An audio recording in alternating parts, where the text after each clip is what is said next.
What's up YouTube? This is Ken from Ken's How To's and Reviews. Today I'm going to show you how to take the actuator out of a 2014 Toyota Highlander. The tools you'll need: a drill makes this job faster, a T25 hex bit, a Phillips head bit, and a knife if you have one. And of course your actuator. I got this from Amazon, pretty cheap, 23 bucks. I think the original manufacturer's part is $80, and I've seen one of those and they look exactly the same. So just make sure you get, Amazon tends to ship these in a left-right package, so just be sure that you're ordering the right part and the right quantities. Because I got 2 rights and 1 left because I thought that I needed to order.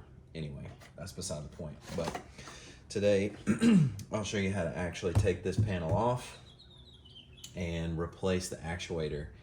Now this might seem intimidating, but it's really not an intimidating job. I'll just do real quick ways you can identify whether your actuator is messed up. So a lot of problems with this this series of vehicles with Toyota is when you hit the key fob, this door, well, any door will not lock. So you hit the key fob, it stays like that. So you could kind of go through a process of elimination that it's possibly the door cable that goes from the lock and the door. But I can quickly, I can eliminate that by actually going to the door outside, locking it, and then pull the door outside. If it doesn't open, this is still working. So what's happening in these model vehicles is that there's something wrong with the actuator signal that goes to the lock. It's not actually the lock cable itself. So you can kind of do a few tests where you take a look, you can actually hear as I pull this cable, it's actually pulling that, and as I flip this, it's actually flipping the lock in there. So there's a few ways of process of elimination there. So I kind of ended at it is the actuator because that's just a common problem. So the first thing that you're gonna do is there's a little square in here. You can take a knife or a flathead screwdriver or some sort of soft thing that won't ruin your vehicle. You can just flip that. I'll kind of show you what that looks like here. It's a screwdriver. Then you have this one. Just pop that right out, and these come real easy, so there's no muscle involved. And then this panel right here, kind of situate that, pop it right out. And there's some wiring in here, so watch out to take this off, so because you're gonna need to remove this. So there's your Phillips head right there. Let's put this back. All right, so we'll switch out our Phillips head bit.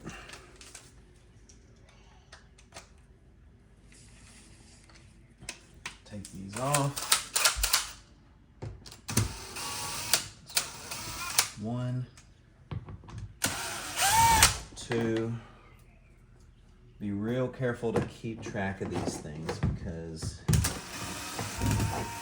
they will get lost real easy.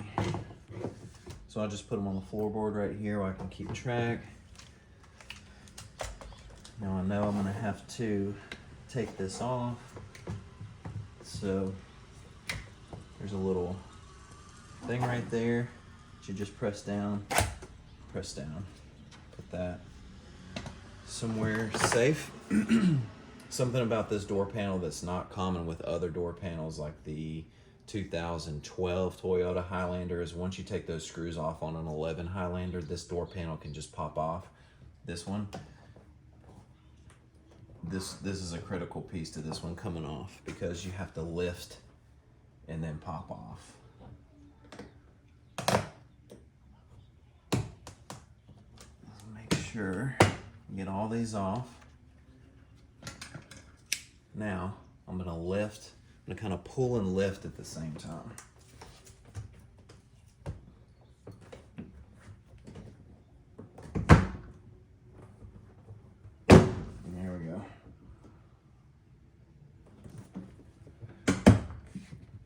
it's gonna almost feel like you're not doing it right.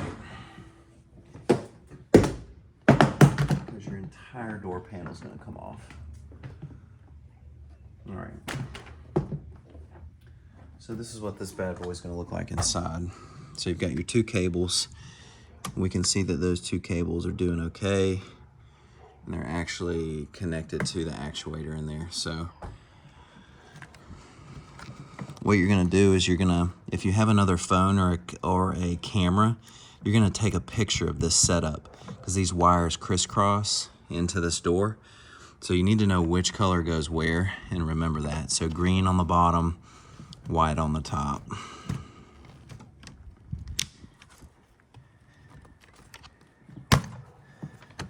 It's just a little ball joint right there.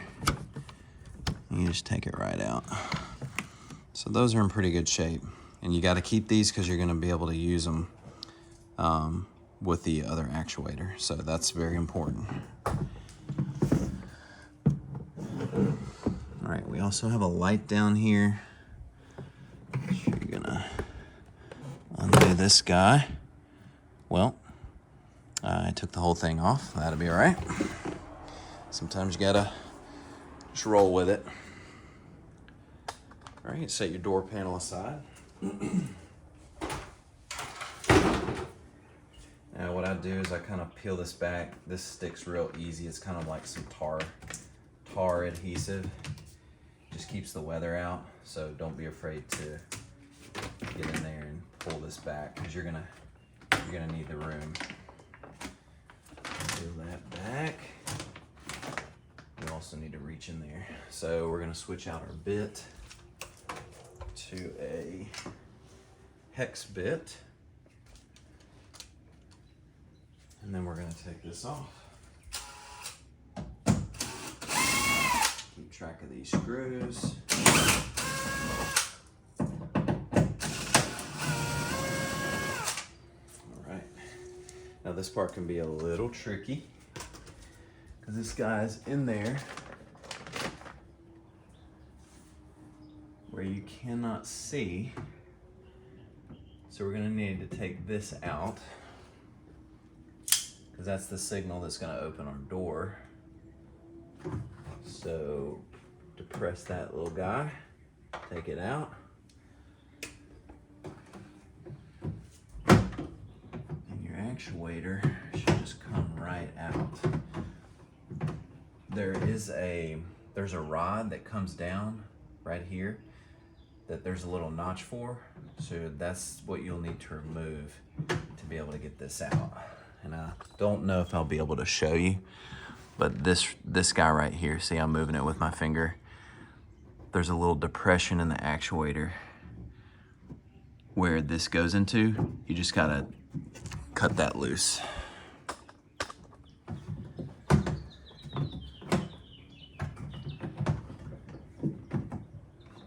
That's the tricky part, because you can't see a thing in here.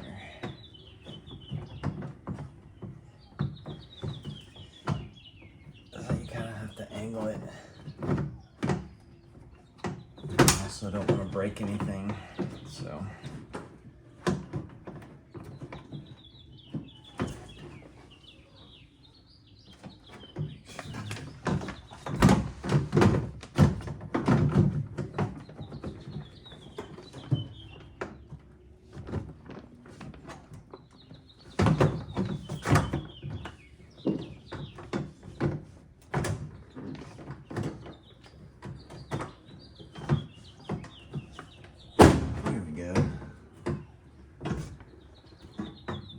Bugger was giving me a bit of an issue there. So it sits in there in the door like this, and the way I just got it out there, I fought it a little bit, but I angled it like this and then pushed it out like that. So you see how these colors are set up? We had our green on the bottom and our white on the top. So this is how it's set up in the door. It's crisscrossed. So that's why you need to make sure you know which one, because you'll get this thing set up and then you'll have the wrong response to the wrong part. So green on bottom, green to yellow. All right, then we're gonna take our new actuator.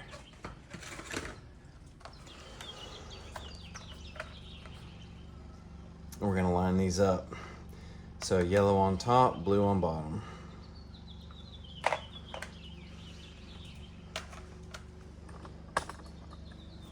All right, so we're just gonna pop these off.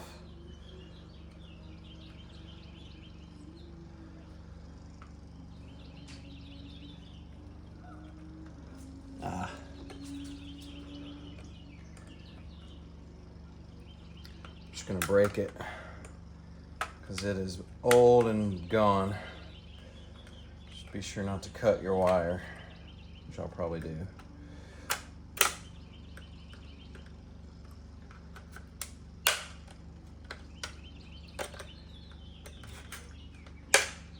There we go.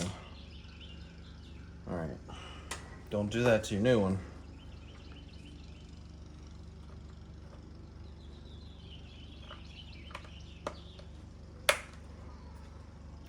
Gingerly pop that guy out.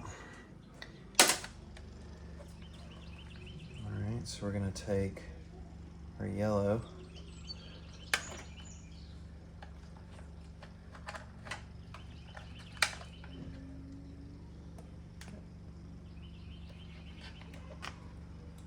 We're gonna do our yellow on bottom. Now I'm kind of doing this standing up. It is much easier if you have a desk or a workbench to put this on. Here's a little piece there. This goes. Boom. Make sure it fits right in there tight. Take this little ball joint out. The old one.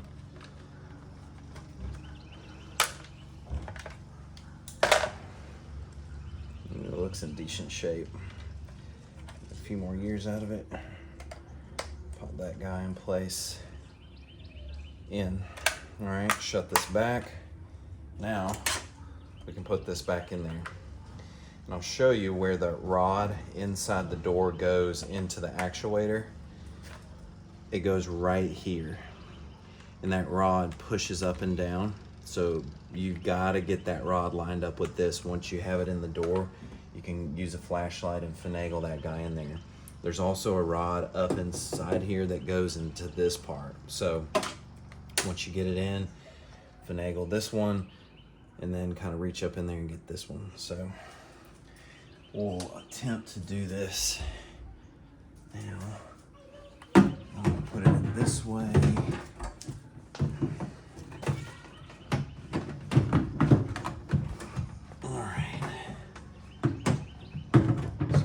Put it in the same way.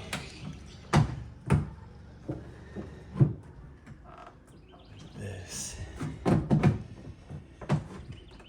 tricky.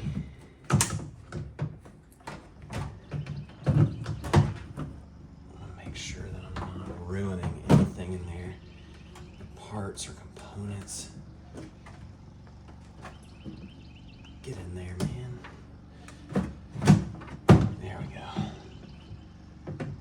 Felt like that went in pretty easy. They usually don't. So, all right, we're gonna put our electrical line back in that works the door signal from the computer. And then what I like to do is I like to take one of these hex nuts and hold in place, just one. Just to kind of give me a little security while I'm moving around in here.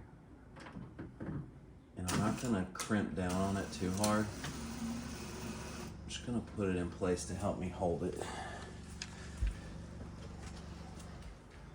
So now, I'm gonna work on that rod I was telling you about. It pushes down. Actually, I told you wrong. Sometimes you gotta admit when you're wrong. You gotta keep this out for right now.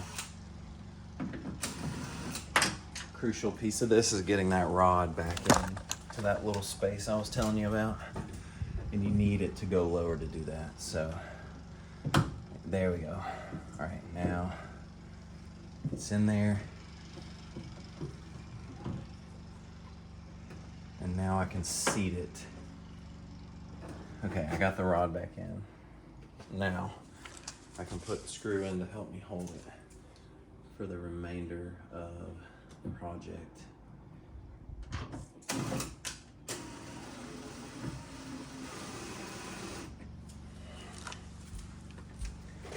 Alright, I'll look in here, make sure I've got everything lined up that I'm supposed to. Okay, green on bottom, white on top. I'm gonna go ahead, put the rest of my hex screws in, lock this guy down tight.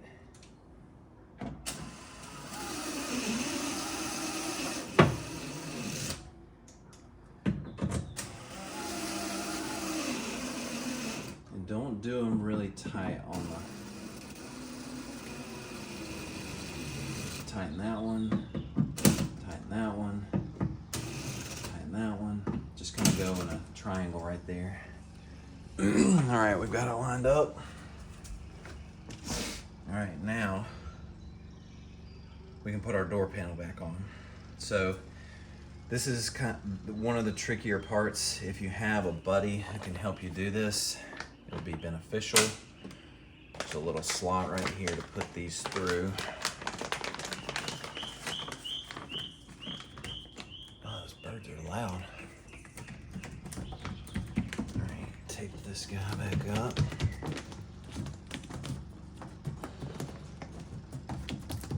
All right, so now comes the door panel.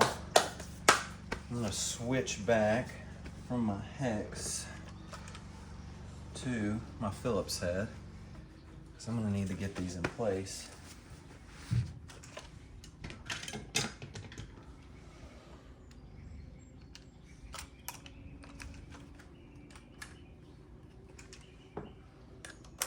All right, so let's get our door panel.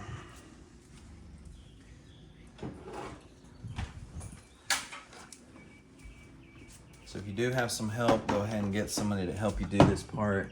I'm gonna put this light back in.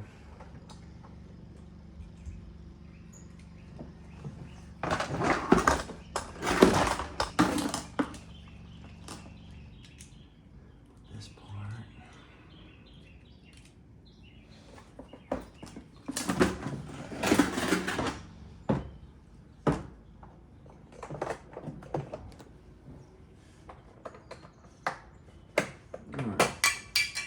Yep. Excellent. All right. So get this lined up where the notches are. I'll just punch it back in. And then you'll take your lines here. You just put them right back in. So green on the bottom, white on top. And then you'll bring your wires through here. So I won't show you that. Just kind of put this here. I could probably do a whole video on that. So take your door, stretch it there. And then you got this. That's your locking mechanism. All right. Now, another tricky part is lifting the door.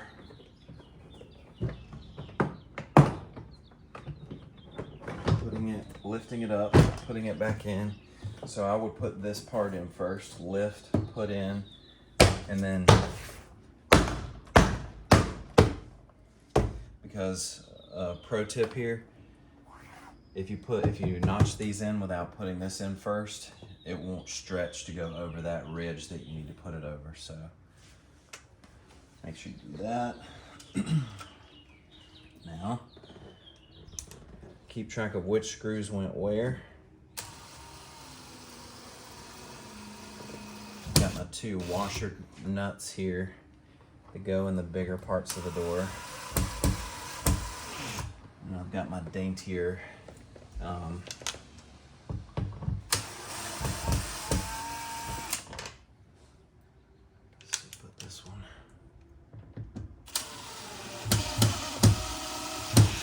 big boys, and then I've got my daintier screw that goes down here in the bottom of the handle. All right, so now we can put this back.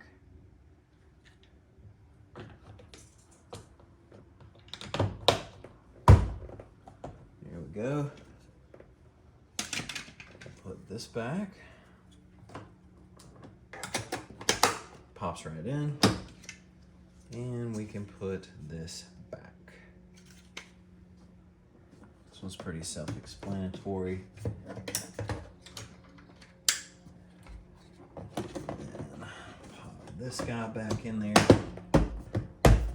Close that. And let's just kind of test it out there, see if it works. Let me find the key fob.